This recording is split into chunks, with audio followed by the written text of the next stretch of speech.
What if I told you the very thing you're trying to hide, your vulnerability, is actually your greatest superpower? Think about it.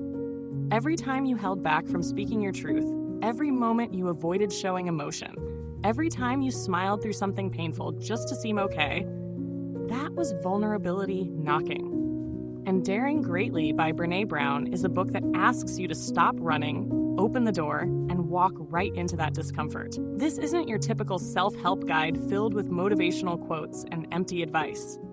Brené Brown is a research professor and storyteller who has spent more than a decade studying shame, courage, and human connection. Her message in Daring Greatly is simple but powerful. The people who live with the most courage are not the ones who are fearless.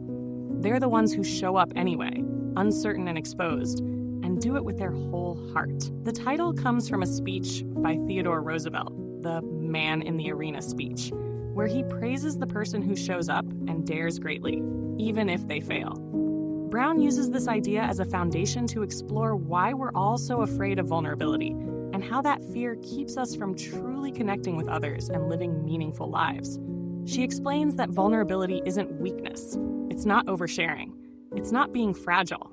It's having the guts to be seen, to risk rejection, and to tell your story, even when the outcome is uncertain. Throughout the book, Brown shares both research findings and raw, relatable stories. She tells of the man who said, "My wife and kids don't know me. They know who I pretend to be." She speaks of leaders who run companies through fear and shame, and parents who unintentionally teach their children to hide their emotions instead of embracing them. These stories hit close to home because they sound like people we know, or like ourselves. Brown even includes her own struggles.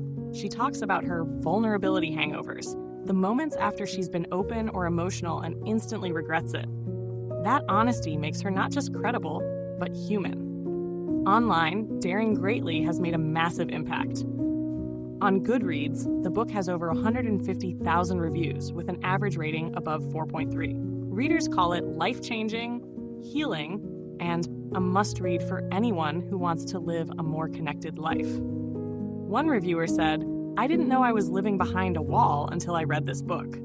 On Amazon, it has thousands of 5-star ratings, with readers praising how it helped them in their relationships, parenting, leadership roles, and even personal confidence. One person even said the book saved their marriage by giving them the tools to truly communicate. Of course, not everyone connects with it.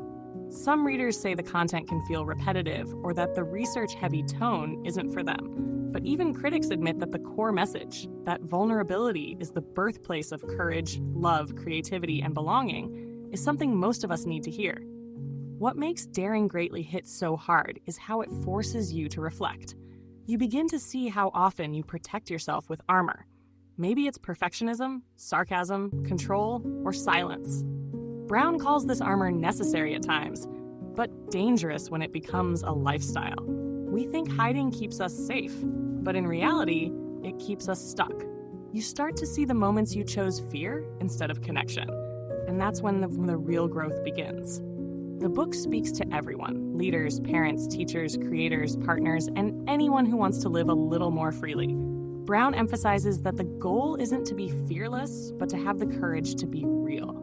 To say, "I don't know," to admit mistakes, to ask for help, to say, "I love you" first, to say, "me too," instead of pretending you're fine.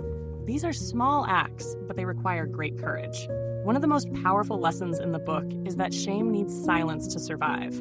When you talk about your shame, it loses its grip. And when you allow yourself to be seen, flaws, fears, feelings, and all, you give others permission to do the same.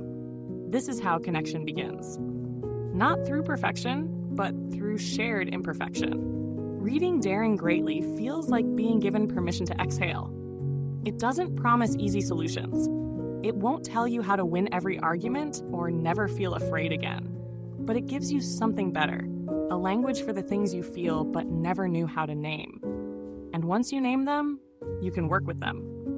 The beauty of this book is that it doesn't pretend vulnerability is easy.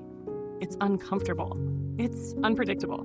But it's also where love lives, where innovation begins, where great leaders are made, where meaningful conversations happen, and where true confidence is built.